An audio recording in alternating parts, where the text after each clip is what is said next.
Hi guys, Realtor Jane here. Welcome. This is our very first video. This is our amazing in-house lender, Shane Hoffman with Edina Realty Mortgage. And we are doing our very first tea time with Jane and Shane. Love Cheers. it. We came up with that like 30 seconds ago. So I know, isn't it so fun? And you're like, our name's rhyme. Right? I'm How like, great is that? We didn't even plan Yeah. that. So welcome. Well, thank you for having me. I appreciate it. Thank you for joining me. Yeah. So I wanted to bring Shane in as our lender expert and just chat a little bit about interest rates. You know, there are a lot of misconceptions in the market, I think, about interest rates, where they might be at.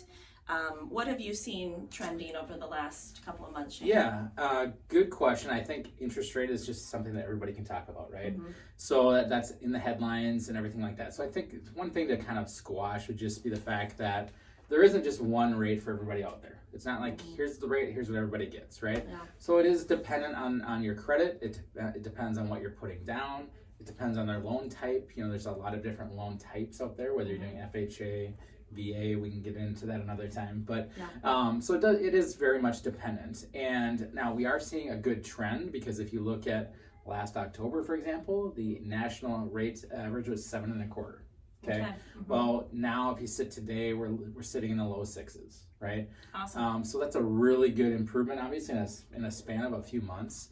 But the other thing that we're seeing a ton of is just people buying down their rate, and that just means the ability to spend a little bit of money to get a better rate, right? Yeah. So it's some money out of pocket, but it's kind of one of those things we start to do some math, be like, how long are you going to be in the house? You know, Sure. Are you willing to spend X amount of dollars to get this rate? And that, you know, then your payment goes to this. You know, it's something we give to every borrower, but we're seeing more and more people spend money on their rate. So if I am a buyer Mm-hmm.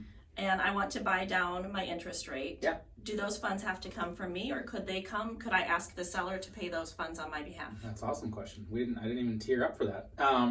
Yeah, they can come from really anywhere. So they could be your own funds. You could ask the seller to pay for them. They could be gift funds, whatever. Yeah, wherever the funds can come from that we can document it, absolutely, they can be used. So to that point, I think we're seeing more and more closing costs being paid by the seller. You know, It is something you can ask for.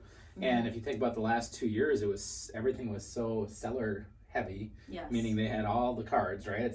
And we're starting to see some of that come back, which is nice. So a little bit more balance, I would say. So Awesome. Yeah. So if you would like to, talk to Shane specifically about what your interest rate might look like for your situation, your loan product, etc., feel free to reach out to myself. I can get you in contact with Shane. I'll put his contact information at the bottom of this video, but feel free to reach out. Thanks for watching. Thank you. Okay.